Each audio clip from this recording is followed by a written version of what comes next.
Welcome back everyone. My name is Sagar and we are back here with another video. तो आज है day 85 हमारी problem of the day series का। और start करने से पहले फटाफट ये देखते हैं हमारी DSA repository. So we are building the largest DSA solution repository together.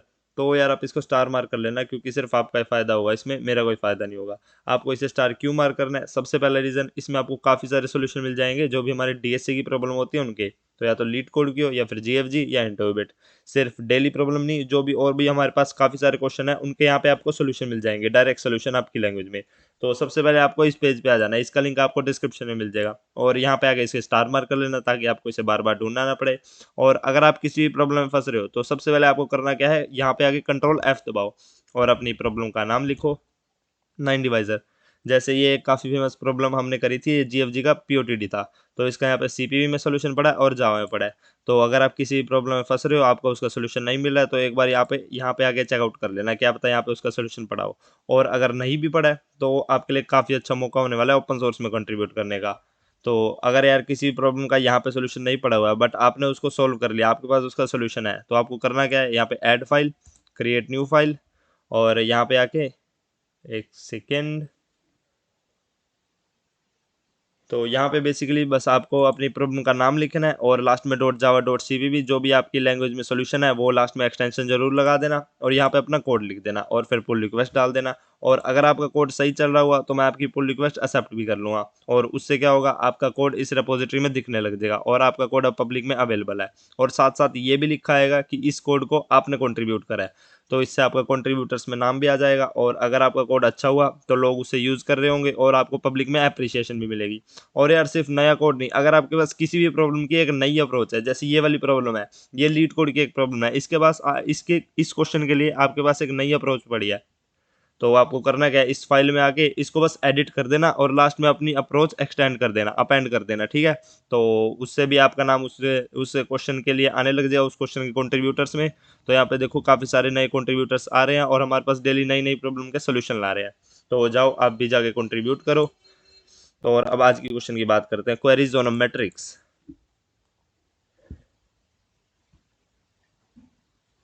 Okay, यहाँ पे मौसम खराब और इंटरनेट काफ़ी स्लो हो रखा है।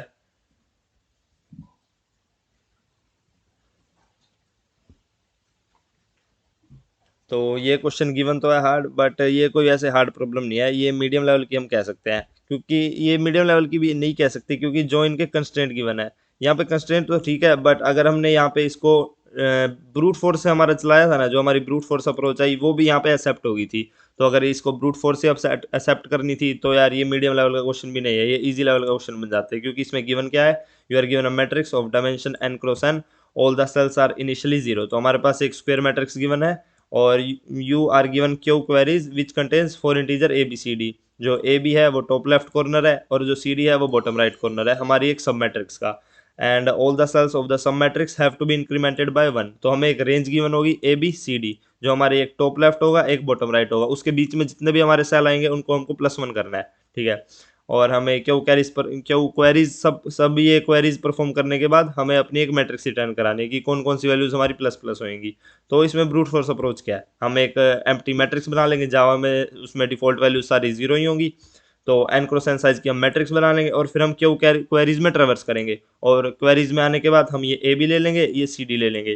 तो ए बी जो हमारे मैट्रिक्स के दो कॉर्नर आ गए हमारे पास, तो हम दो फोर लूप लगा के उसमें ट्रेवर्स कर लेंगे और सभी वैल्यूज को +1 कर देंगे। ये हमारी ब्रूट फोर्स अप्रोच होने वाली है, राइट। तो इसका मैं डायरेक्ट यहाँ पे सॉल्यूशन कोड दिख देता हूँ, क्योंकि ये यार बिल्कुल सिंपल अप्रोच है, ये अगर आप बिगिनर हो तो अगर आपको मैट्रिक्स की बिल्कुल बेसिक से प्रैक्टिस है तो ये आप कर दोगे। और यार इसमें दिक्कत ये है, ये वाला कोड ही एक्सेप्ट कर ले रहा है जो कि इसको नहीं करना चाहिए था। ये हमारी n क्यूब जा रही है इसकी टाइम कॉम्प्लेक्सिटी, क्योंकि यहाँ पे क्वेरीज का नंबर भी 1000 हो सकता है। तो वर्स्ट केस में इसकी टाइम कॉम्प्लेक्सिटी n क्यूब जाने वाली है, तो इसको एक्सेप्ट नहीं होना चाहिए था। बट अगर ये हो रहा है तो कोई बात नहीं, हम इसकी बेटर अप्रोच भी देखेंगे। तो यार अगर सिर्फ आपको क्वेश्चन सॉल्व करने से मतलब था तो आप यहाँ पे आके रुक गए होगे। अगर आपको इसकी दूसरी अप्रोच भी समझने, अगर आपको इंटरेस्ट है कि ये हार्ड क्वेश्चन क्यों गिवन है, हमको इसकी दूसरी अप्रोच चाहिए जो n स्क्वायर में हमारा क्वेश्चन सॉल्व कर रही हो, तो वो वाली अप्रोच मैं अब इस वीडियो में बताने वाला हूँ। तो सबसे पहले यार इसमें हमें करना क्या है, अगर हम ऐसे चल रहे हैं ना तो इसमें हमें एक रेंज गिवन है और हमें दो लूप चला के सभी रेंज के एलिमेंट्स को हमको इंक्रीमेंट करना पड़ेगा, बट हमें ये चीज़ नहीं कर सकते। सबसे पहले हम अपना टाइम रिड्यूस कहाँ कर सकते हैं, क्यू क्वेरीज है, ये वाला लूप तो यार हमें चलाना ही पड़ेगा, ये चीज़ तो हमें करनी पड़ेगी क्यू क्वेरीज वाला। हम इन दोनों लूप्स में से हमको अपना टाइम रिड्यूस करना है, तो इसको हटा देते हैं और देखते हैं अब हमारा टाइम रिड्यूस कैसे हो सकता है। तो अगर हम दो रेंज गिवन है हमें, एक टॉप लेफ्ट एक बॉटम राइट, तो अगर हम पूरे में ट्रेवर्स नहीं कर सकते तो और क्या कर सकते हैं हम। तो मैट्रिक्स की जब बात आती है तो हमारे पास एक ऑप्शन बचता है प्री कंप्यूटेशन का। तो इसमें हम अपनी रेंज डिफाइन कर देंगे और बाद में हम जाके अपना कंप्यूट कर सकते हैं कि यहाँ से ये वाली रेंज तक हमारी वैल्यूज जो है हमें फिल करनी थी। तो एक बार हम व्हाइट बोर्ड पे अच्छे से दिखाता हूँ। तो जैसे कि ये हमारी एक मैट्रिक्स गिवन है, हम इसमें एक ये हमारे पास क्वेरी गिवन होगी, तो हम ये रेंज है, इसमें हम ट्रेवर्स करने से अच्छा हम एक रेंज बता देंगे कि ये रेंज यहाँ से लेके यहाँ तक हमें अपनी वैल्यूज फिल करनी है। तो यहाँ पे हमें अभी वैल्यूज क्या गिवन है, एक बार इसे इरेज कर देता हूँ। ओके, तो ठीक है, ये हमारे पास एक क्वेरी गिवन है 1122। तो ये हमारे पास यहाँ पे 1 ये 1 और ये 2 ये भी 2। तो हमारे पास रेंज क्या होगी, ये वाली रेंज है हमारे पास। तो इनमें हमें फिल करनी है वैल्यूज। तो हम इसमें ट्रेवर्स करने से अच्छा हम क्या कहेंगे, हम बता देंगे कि हमें इन दो वैल्यूज से लेके आगे वैल्यूज फिल करनी है। तो हम ना स्टार्टिंग वाली हमने प्री कंप्यूटेशन करने के आपके अपने तरीके भी हो सकते हैं, या तो आप ऐसा बता सकते हो कि हमें यहाँ से यहाँ के आगे वैल्यूज आगे वाली वैल्यूज फिल करनी है। रेड वाले मार्कर से दिखाता हूँ। हम आप ये कह सकते हो कि जो आपकी इसको, ये आपका बी होगी, ये ए वैल्यू होगी, ए आपकी top right top left corner की रो वैल्यू, और बी आपकी टॉप राइट कॉर्नर की कॉलम वैल्यू, और सी डी। तो सी होगी आपकी कॉलम वैल्यू, ये सी और ये डी। तो सी होगी आपकी बॉटम राइट कॉर्नर की रो वैल्यू और डी होगी आपकी बॉटम राइट कॉर्नर की कॉलम वैल्यू। तो ठीक है, आप ये बता दोगे कि आपको ए से यहाँ पे बी से डी तक, ए वाली रो के अंदर बी से डी तक, ठीक है, आपको बी से डी तक मतलब इस वाली सब मैट्रिक्स से सारे कॉलम ट्रेवर्स करने हैं। तो आप या तो ये तरीका कर सकते हो प्री कंप्यूटेशन करने का कि आप बता दोगे आपको यहाँ से बी से डी तक ये वाले सारे कॉलम फिल कर दोगे 1 1 से, और आप बता दोगे इसके आगे आगे आपको जाना है, कहाँ तक जाना है वो आपको बताना पड़ेगा। अब आपने ये वाली वैल्यूज तो 1 1 फिल कर दी, चलो ये वाली वैल्यूज आपने 1 1 कह दी, बट ये कैसे पता लगेगा हमको आगे कहाँ तक जाना है।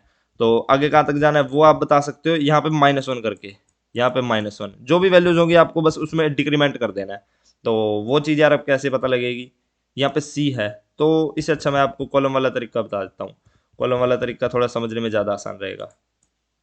तो आपको करना क्या है, आप यहाँ से रेंज डिफाइन करोगे, ये ए से सी तक जितने भी हमारी रोज हैं आपकी स्टार्टिंग वाले कॉलम के लिए, स्टार्टिंग वाला कॉलम कौन सा होगा हमारा बी। तो स्टार्टिंग वाले कॉलम के लिए आप सभी रोज में ए से सी सभी रोज होंगी ए से सी तक, तो सभी रोज के अंदर आपने क्या चीज डिफाइन कर देनी है, सभी रोज के अंदर हम कह देंगे हमारी वैल्यूज हो गई 1 1। तो 1 1 हो गई मतलब हमने इंक्रीमेंट कर दी यहाँ पे। तो इंक्रीमेंट कर दी हमने, एक लूप चला गया इंक्रीमेंट होगी, तो ऑफ एन हमारा यहाँ पे लग जाएगा। और हमने इंक्रीमेंट क्यों करी है, क्योंकि हम बता रहे हैं यहाँ से हमारा स्टार्ट हो जाएगी वैल्यू इंक्रीमेंट होनी। तो हम आगे करेंगे क्या, हम अपनी आगे जब वैल्यूज फिल कर रहे होंगे ना तो हम पिछली वैल्यू से अपनी वैल्यू उठा लेंगे। तो ये चीज़ हम बाद में करेंगे, पर अब अभी हमको अपनी रेंज बतानी है। तो रेंज कैसे बताएंगे, हमने यहाँ पे वैल्यू इंक्रीमेंट कर दी, तो हमने ये कह दिया कि है यहाँ से हमारी इंक्रीमेंट होनी स्टार्ट होगी, बट हमने रुकना कहाँ पे है। अब रुकने के लिए हम करेंगे, यहाँ से हमने +1 कर दी तो मतलब हमें स्टार्ट होना है यहाँ से इंक्रीमेंट करना। तो जहाँ पे हमने रुकना है वहाँ पे हम -1 कर देंगे। तो क्या हमने यहाँ पे रुकना है, नहीं, हमको ये वैल्यू भी इंक्रीमेंट करनी है, तो इससे नेक्स्ट वैल्यू पे हम रुकेंगे जाके। तो मतलब डी है, डी कॉलम है, उससे नेक्स्ट डी कॉलम से नेक्स्ट होगा D+1। तो D+1 वाला कॉलम हम अपना -1 कर देंगे। तो ये हो गया डी, ये हो गया D+1, ये वाला कॉलम हो गया D+1, और इसमें जाके हम कह देंगे इसके सारी वैल्यूज इन सेम रो के लिए ए से सी, ये वाली हम दोनों रोज लेके चल रहे हैं, ये ए से सी तक ये वाली दोनों रोज ले रहे हैं हम। और इसमें हम पहले कह रहे हैं बी वाले कॉलम में हमने स्टार्ट करना है, बी से डी तक जाना है ना। तो हमें बी, पहले हम क्या कर रहे थे, बी से डी तक पूरा ट्रेवर्स कर रहे थे एक ही बारी में। तो जब हम क्वेरी सिलेक्ट करें तब हमें बी से डी तक ट्रेवर्स नहीं करना है, हमको अपनी रेंज डिफाइन करनी है। हम कहते हैं बी से हमारी रेंज स्टार्ट हो रही है इंक्रीमेंट होनी, तो बी वाली हमने प्लस प्लस कर दी, और हमने रुकना कहाँ पे है, D+1 पे। तो D+1 पे हमने -1 कर दी। तो पहले यहाँ पे 0 था तो हमारा यहाँ पे -1 हो जाएगा। तो ठीक है, हमारी अगर सपोज करो एक ही क्वेरी होती तो हम क्वेरी में ट्रेवर्स करने के बाद क्या करते। तो इस क्वेरी में ट्रेवर्स करने के बाद हम आए यहाँ पे, हमारी ये सारी वैल्यूज हट जाएंगी, ये हमको अब हमारे जो क्वेरी के पैरामीटर्स है वो हमको नहीं पता, तो ये वाले मैट्रिक्स है, अब हमें इस मैट्रिक्स को फिल करना है अपनी क्वेरी वाले लूप के बाद। तो हम क्या करेंगे, हर एक रो के एलिमेंट में आएंगे, हर एक सेल में आएंगे और हम कहेंगे हर एक सेल की वैल्यू क्या होगी, इसकी करंट वैल्यू प्लस इसके पिछले कॉलम की वैल्यू। तो इससे हमारा क्या होगा, यहाँ पे देखो जब हम 1 पे आए तो 1 की वैल्यू तो +1 0 यहाँ पे ये हो जाएगी, 1 + 0 हमारी 1 ही रहेगी। बट जब हम इस कॉलम में आएंगे तो इस कॉलम की वैल्यू क्या होगी, 0, यहाँ पे 0 थी प्लस ये पिछले वाला कॉलम 0 + 1 ये 1 हो गई, और नीचे वाले के लिए भी सेम 0 प्लस पिछले कॉलम की वैल्यू, तो 0 + 1 हमारी ये भी 1 हो जाएगी।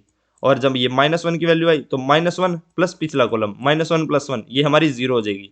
तो आई होप आपको ये चीज़ अब समझ आई होगी कि -1 हमने क्यों करा था, ताकि यहाँ पे आगे हम ब्रेक हो जाए। तो -1 यहाँ पे +1 तो वो हमारा 0 हो जाएगी वैल्यू, यहाँ पे इस वाले सेल की वैल्यू हमारे पास 0 हो जाएगी। तो यहाँ पे भी सेम होगा -1, इसमें हम पिछले कॉलम की वैल्यू ऐड करेंगे -1 + 1 वो हमारा 0 हो जाएगा। यहाँ पे भी 0 हो गया, और फिर आगे भी हम सेम करेंगे 0 + 0 वो हमारा 0 ही रहेगा।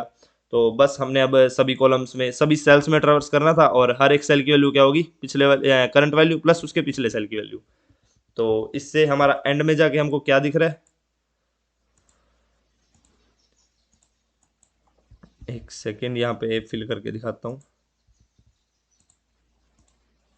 तो यहाँ पे 0 और लास्ट में एक पूरा हमको मैट्रिक्स में ट्रावर्स करने के बाद हम क्या देख पा रहे हैं, हमारी जो ये रेंज थी ये सब मैट्रिक्स की 1 1 से 2 2 ये हमारी फिल हो चुकी है कंप्लीट। तो एक बार थोड़ा सा और एग्जांपल लेके देख लेते हैं। तो अभी सारी सभी वैल्यूज दोबारा से 0 करते हैं, फिर इसके अंदर एक और क्वेरी ऐड करते हैं। तो 0, तो इसके अंदर और कोई अच्छी सी क्वेरी हम फिल करेंगे, ये वाली ये वाली रेंज, और साथ में हम ये वाली रेंज फिल करते हैं। तो इनकी वैल्यूज़ देखते हैं क्या है। ये है हमारी first column, first first row और फर्स्ट कॉलम, ठीक है। तो 1 1 और इसका एंड क्या है, 0 1 2 0 1 2 3 थर्ड रो, और 0 1 2 second column, third row and second column, ठीक है। एंड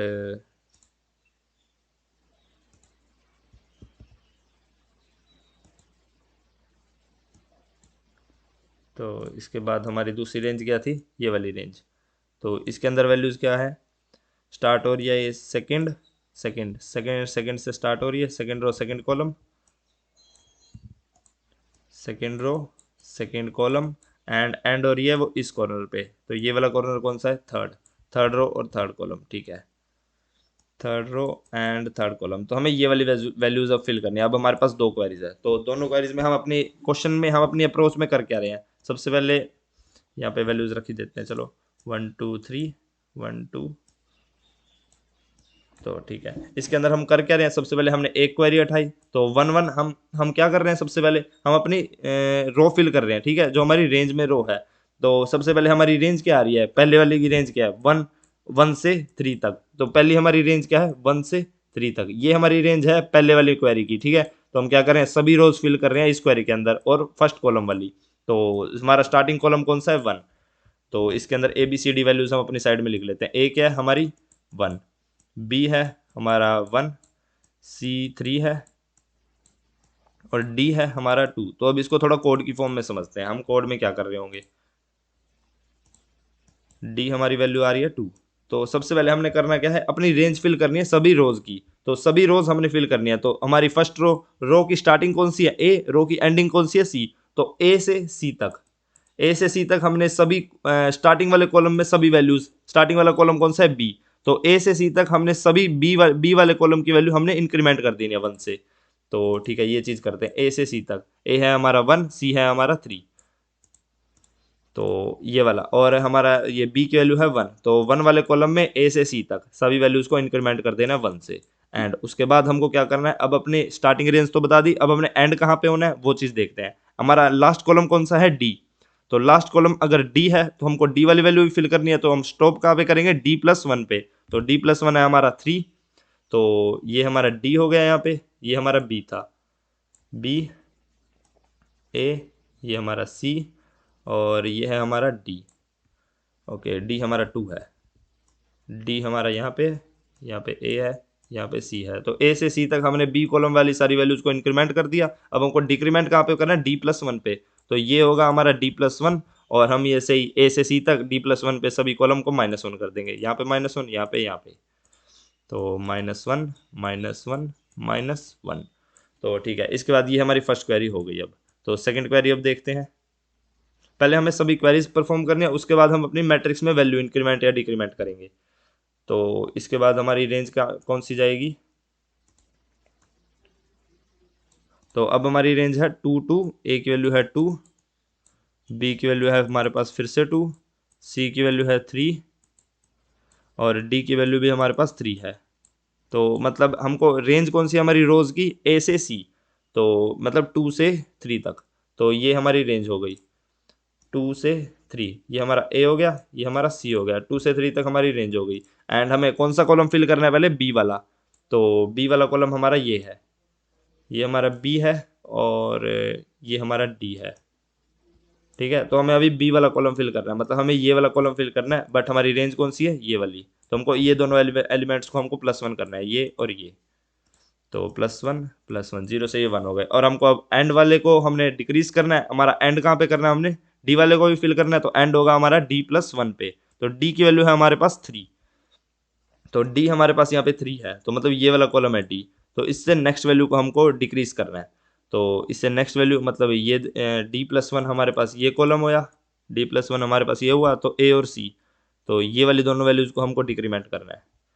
तो ये हटा, ये हटा, -1 -1।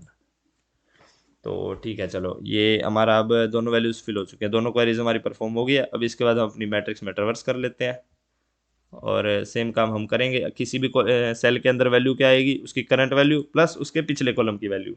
तो इसके अंदर इसकी करंट वैल्यू प्लस पिछले कॉलम की वैल्यू 1 + 0 यही रहेगी। इसके अंदर इसकी करंट वैल्यू प्लस इसके पिछले कॉलम की वैल्यू, तो 0 + 1 हमारे पास 1 हो जाएगा। और इसके अंदर इसकी करंट वैल्यू प्लस इसके पिछले कॉलम की वैल्यू, -1 + 1 ये हमारे पास 0 हो जाएगा। और इसके अंदर 0 + 0 0 रहेगा। तो इसके अंदर इसकी करंट वैल्यू, इसकी करंट वैल्यू प्लस पिछले कॉलम की 1 रहेगा, 1 प्लस इसके पिछले कॉलम की वैल्यू, तो ये हो जाएगी हमारे पास 2। यहाँ पे हमारे पास 2 आ जाएगा। इसके लिए भी सेम, इसकी करंट वैल्यू प्लस इसके पिछले कॉलम की वैल्यू, तो वो भी हमारे पास यहाँ पे 2 आ जाएगा। और इसके लिए भी इसके करंट वैल्यू प्लस इसके पिछले कॉलम की वैल्यू, -1 + 2, तो ये हमारे पास 1 आ जाएगा। और इसके लिए भी -1 + 2, तो ये हमारे पास 1 आ जाएगा। और ये -1 + 1 ये हमारे पास 0 हो जाएगा, -1 + 1 ये हमारे पास 0 हो जाएगा। तो 0 0। और आप यहाँ पे देख सकते हैं जो हमने वैल्यूज फिल करनी थी वो हमारी फिल हो चुकी हैं। ये वाली रेंज में हमारे पास 1 1 वाले, ये हमारी पहली क्वेरी थी, इसके अंदर हमने 1 1 वैल्यू ऐड करनी थी। और ये हमारी दूसरी क्वेरी थी, तो इसके अंदर हमने 1 1 वैल्यू और ऐड करनी थी। तो ये जो हमारा दोनों में इंटरसेक्ट कर रहा है, यहाँ पे हमारे पास 2 वैल्यूज आ रही हैं। तो बस हमारा काम इतना ही था। हमने सबसे पहले करना क्या है, हमें एक रेंज डिफाइन करनी है। हमारा काम क्या था, ए से सी तक। ए से सी तक हमने बी वाले कॉलम के लिए पहले वैल्यूज इंक्रीमेंट करनी है, तो इसको साइड में लिख लेते हैं। ए से सी तक हमने बी वाले कॉलम के लिए वैल्यूज इंक्रीमेंट करनी है +1। और फिर हमने क्या करना है, D+1 वाले कॉलम में माइनस करनी है वैल्यू। फिर हमने सेम ए से सी तक D+1 वाले कॉलम के लिए वैल्यूज डिक्रीमेंट करनी है। ठीक है, ये हमारे दो काम थे। ए से सी तक हमारा एक लूप चलेगा, बी वाले कॉलम के लिए हमने +1 करनी है, और D+1 का बी वाले कॉलम के लिए हमने +1 क्यों करी, क्योंकि हमने ये बताया कि यहाँ से हमारी रेंज स्टार्ट हो रही है, और हमें रेंज का एंड भी बताना है। एंड कहाँ पे हो रही होगी, तो हमारी एंड कहाँ पे होगी, D+1 पे। तो अगर D+1 हमारी रेंज के अंदर है तो वो हमारा एंडिंग पॉइंट होगा, तो वहाँ पे हमने एक वैल्यू डिक्रीमेंट कर दी। तो डिक्रीमेंट हो जाएगी, तो फिर हमारी रेंज डिफाइन होगी, और हम पूरी सारी क्वेरीज करने के बाद हम ये चीज़ फॉलो कर लेंगे। तो पहले एक बार ये काम कर लेते हैं। एक क्वेरी के अंदर करना क्या है, हमने ABCD 4 वैल्यूज ले लेते हैं पहले।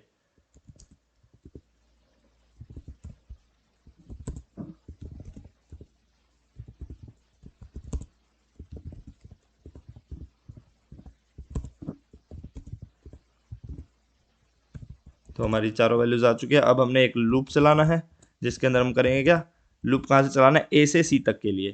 तो रो आ जाएगी हमारी कहाँ से, ए से, रो शुड बी < C एंड रो ++। तो हमारी ए से सी तक के लिए हमने लूप चला दिया। अब हमने बी वाले कॉलम की वैल्यू +1 करनी है, तो क्योंकि हमारी वहाँ से रेंज स्टार्ट हो जाएगी। तो फिर मैट्रिक्स के अंदर कोई भी हर एक रो के लिए बी वाला कॉलम की वैल्यू +1 कर दी हमने। ठीक है, और हमने D+1 वाले कॉलम की वैल्यू -1 करनी है, बट हमको ये चेक भी करना है, D+1 कर रहे हैं तो वो हमारी रेंज से भी बाहर जा सकता है। तो इफ़ D+1 अगर हमारा लेस देन n है तो हम क्या करेंगे, मैट्रिक्स में हर एक रो के लिए D+1 कॉलम की हर एक वैल्यू माइनस कर देंगे, ठीक है। तो उसके बाद हमने क्या करना है, यहाँ पे हम सभी क्वेरीज अपनी परफॉर्म कर लेंगे इस लूप की वजह से।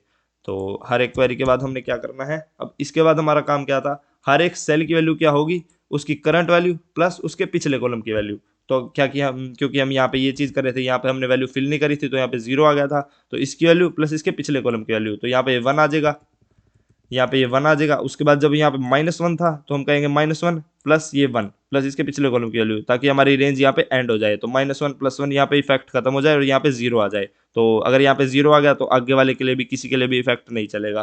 तो बस हमको यही करना है, हम एक लूप चला देंगे, 2 और लूप चला देंगे सभी कॉलम्स में।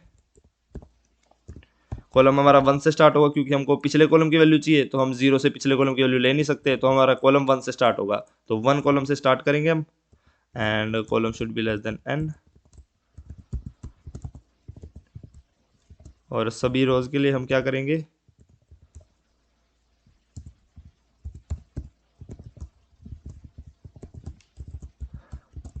तो मैट्रिक्स में सभी रोज के लिए इस करंट कॉलम की वैल्यू क्या होगी, प्लस करेंगे हम इसमें पिछले कॉलम की वैल्यू। तो रो और कॉलम -1, तो पिछले कॉलम की वैल्यू हमने यहाँ से ले लिया है। तो यहाँ पे अगर 0 था तो 0 प्लस पिछले कॉलम की वैल्यू, तो यहाँ पे 1 आ जाएगा। तो आई होप आपको ये लॉजिक समझ आया होगा। हमने प्री कंप्यूट कैसे करा है, हमने एक रेंज डिफाइन कर दी कि यहाँ से, तो हमने करा क्या यहाँ पे, तो हमने एक रेंज डिफाइन कर दी कि यहाँ से यहाँ तक हमारी एक रेंज है। तो यहाँ पे हमने सभी वैल्यूज को इंक्रीमेंट कर दिया, क्योंकि हमें पता लग गया यहाँ से हमारी रेंज स्टार्ट हो रही है। तो इंक्रीमेंट करके हम पिछली वैल्यू या ये वाली वैल्यू को पिछली वाली इंक्रीमेंटेड वैल्यू ले रहे हैं, और यहाँ पे हमने डिक्रीमेंट कर दिया, जिससे हमको पता लग जाएगा कि हमारा इफेक्ट खत्म हो जाएगा। तो इसकी वैल्यू जब हम लेंगे डिक्रीमेंटेड और यहाँ से वैल्यू ऐड करेंगे तो इसका इफेक्ट खत्म हो जाएगा, और यहाँ पे आगे भी इफेक्ट नहीं जाने वाला, यहाँ पे भी इफेक्ट नहीं जाने वाला। तो आई होप आपको ये इफेक्ट वर्ड समझ आ रहा होगा। यहाँ से हमने +1 करा तो आगे वाली सारी वैल्यूज इंक्रीमेंट हो जाएगी यहाँ तक, जहाँ पे हमारी रेंज एंड हो रही है। तो बस यही हमारा लॉजिक था, और ये हमारा n² टाइम लग रहा है, यहाँ पे भी n² लग रहा है, हम पूरी मैट्रिक्स में ट्रेवर्स कर रहे हैं, और यहाँ पे हम एक रो में ट्रेवर्स कर रहे हैं, और यहाँ पे हमारी क्वेरी है।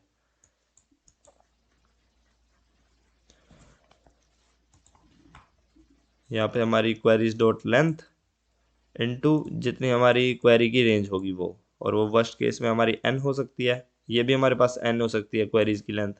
तो सबमिट कर देते हैं। n² हमारी टाइम कॉम्प्लेक्सिटी, और स्पेस कॉम्प्लेक्सिटी भी हमारे पास n², ये एक्स्ट्रा मैट्रिक्स बनाई है हमने। तो बस आज के लिए इतना ही। ये वीडियो थोड़ा एक्सप्लेनेशन में लेंथी हो गई, बट अगर आपको ये लॉजिक समझ आए हो तो ये वीडियो वर्थ इट होगा देखना। तो आज के लिए इतना ही, and thank you for watching.